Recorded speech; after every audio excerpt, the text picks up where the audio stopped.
the United States of America and for the good of the world. I'm aligned with the world, and I want to get this thing over with. You see the hatred he's got for Putin. It's very tough for me to make a deal with that kind of hate. He's got tremendous hatred, and I understand that, but I can tell you the other side isn't exactly in love with, him either.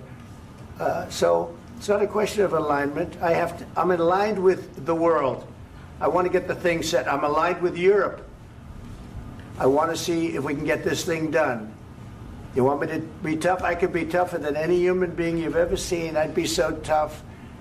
But you're never going to get a deal that way. So that's the way it goes. All right, one more question. Hey, I want to respond to this. So look, for 4 years in the United States of America, we had a president who stood up at press conferences and talked tough about Vladimir Putin, and then Putin invaded Ukraine and destroyed a significant chunk of the country.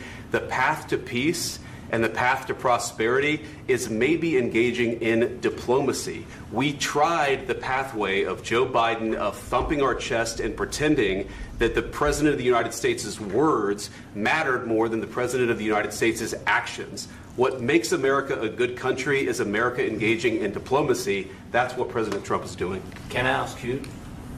Sure. Yeah? Yeah. Okay. So he occupied our big parts of Ukraine, part of East and Crimea. So he occupied it on 2014. So during a lot of years, so I'm not speaking about just Biden, but those time was Obama, then President Obama, then President Trump, then President Biden, now President Trump, and God bless, now President Trump will stop him. But during 2014, nobody stopped him. He just occupied and took. He killed people. You know what the contact 2015. 2014. 2014 and 2014. 2014. Yeah. So I was not here. Yeah, but that's exactly right. Yes, but during 2014 till 2022, the situation the same. The people have been dying on the contact line. Nobody stopped him. You know that we had conversations with him, a lot of conversation, my bilateral conversation, and we signed with him, me, like a new president. In 2019, I signed with him the deal. I signed with him, Macron and Merkel, we signed ceasefire. Ceasefire. All of them told me that he will never go. We signed him with gas contract. Yes, but after that, he broken this ceasefire. He killed our people and he didn't exchange prisoners. We signed the exchange of prisoners, but he didn't do it. What kind of diplomacy, JD, you are speaking about? What do you mean? I'm talking about the kind of diplomacy that's going to end the destruction of your country. Yes, but if you Mr. President, with respect, I think it's disrespectful for you to come into the Oval Office and try to litigate this in front of the American media. Right now, you guys are going around and forcing conscripts to the front lines because you have manpower problems. You should be thanking the President for trying to bring an end to this conflict. Have you ever been to Ukraine that you say what problems we have? I have been to. Come once. I've actually watched and seen the stories, and I know what happens is you bring them on a propaganda tour, Mr. President.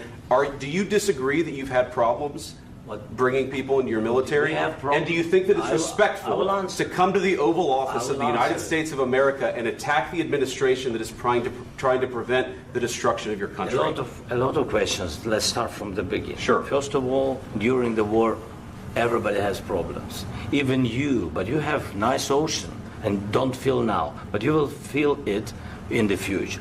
God bless. You don't know that. God bless. God bless. You will not have a war. Don't tell us what we're going to feel. We're trying to solve a problem. Don't tell us what we're going to feel. I'm not telling you. Because you're in no position to dictate that. That's exactly what you're doing. You're in no position to dictate what we're going to feel.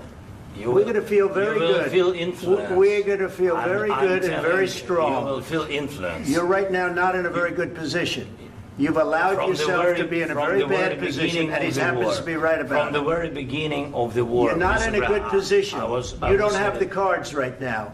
With us, you start having cards. Right now, you don't. You're playing cards. You're playing cards. You're gambling with the lives of millions of people. You're gambling with World War III. You're gambling with World War III. And what you're doing is very disrespectful to the country, this country. That's back to you far more than a lot of people said they should have. Have you said thank you once? This A lot entire of meeting? times. No, in this Even entire meeting, today. have you said thank Even you? today. You went to Pennsylvania and campaigned for the opposition in October. Offer some words of appreciation for the United States of America and the president who's trying to save your country. Please, you think that if you will speak very loudly about the war, you He's can... not speaking loudly. He's not speaking loudly. Your country's in big trouble. Can I Wait a answer? minute. No, Can you've I done a lot answer? of talking. Your country is in big trouble. I know. You're not winning. I know. You're not winning this. You have a damn good chance of coming out okay because of us. Mr. President, we are staying in our country, staying strong from the very beginning of the war. We've been alone, and we are thankful. I said thanks You haven't in been this alone. cabinet, You and haven't not been only alone. in this cabinet. We gave you, through I this said stupid president, $350 billion. You voted we gave for you your military president. equipment, You and you voted men for are your brave, president. but they had to use our military. What about If you didn't have You our invited military me- equipment, you invited if me you to didn't speak. have our military equipment, this war would have been over in 2 weeks. In 3 okay? days, I heard it from Putin. In 3 days, this is something Maybe new. less. In 2 weeks, of course, yes. It's going to be a very hard thing to do business like this. Okay. I think it's I very understand. important. That's why I kept this going so long. You have to be thankful. You don't have the I'm cards. thankful. You're buried there. Your people are dying. tell you You're again, running I low know. on soldiers. Don't- Listen, don't please, you're running Mr. low President. on soldiers. It would be a damn good thing. Mr. And President. then you tell us, I don't want a ceasefire. I don't want a ceasefire. I want to go, and I wanted this. Look, if you could get a ceasefire right now, I tell you, you take it so the bullets stop flying and your men stop getting killed. Of course, we want to stop the war. But you're saying you don't want a ceasefire. But I said to you, I want a ceasefire. with guarantees. Because you'll get a ceasefire faster than an agreement. Ask our people about ceasefire, what they think. That wasn't doesn't with matter me. for you what- That what wasn't this with me. means.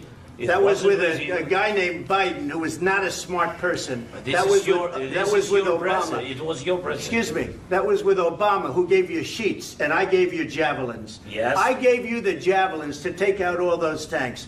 Obama gave you sheets. In fact, the statement is Obama gave sheets and Trump gave javelins. You got to be more thankful, because let me tell you, you don't have the cards. With us, you have the cards. But without us, you don't have any cards. One more question to Mr. Vice President. I'm sorry. It's going to be a tough deal to make, Um, because the attitudes have to change. what if Russia breaks ceasefire? What if Russia breaks peace talks? What do you do then? I understand that it's a heated conversation right now. What are you but saying? what She's if asking, what if Russia Putin breaks the breaks ceasefire? for the What talks? what if anything? What if a bomb drops on your head right now? But they have Okay? broken ceasefire What if they broke it? many I don't know. They broke it with Biden, because Biden, they didn't respect him. They didn't respect Obama. They respect me. But what- Let me tell you, Putin went through a hell of a lot with me. He went through a phony witch hunt where they used him and Russia. Russia. You ever hear of that deal? That was a phony Hunter Biden, Joe Biden scam. Hillary Clinton, Shifty Adam Schiff. It was a Democrat scam. And he had to go through that. And he did go through it. We didn't end up in a war. And he went through it. He was accused of all that stuff. He had nothing to do with it. It came out of Hunter Biden's bathroom. It came out of Hunter Biden's bedroom. It was disgusting. And then they said, oh, the laptop from hell was made by Russia. The 51 agents. The whole thing was a scam. And he had to put up with that. He was being accused of all that stuff. All I can say is this. He might have broken deals with Obama and Bush, and he might have broken them with Biden. He did, maybe. Maybe he didn't. I don't know what happened. But he didn't break them with me. He wants to make a deal. I don't know if you can make a deal. The problem is, I've empowered you to be a tough guy. And I don't think you'd be a tough guy without the United States. And your people are very brave. But you're either going to make a deal or we're out. And if we're out, you'll fight it out. I don't think it's going to be pretty, but you'll fight it out. But you don't have the cards. But once we sign that deal, you're in a much better position. But you're not acting at all thankful. And that's not a nice thing. I'll be honest, that's not a nice thing. All right, I think we've seen enough. What do you think? Huh? What's this negotiation? This is going to be great television, I will say that.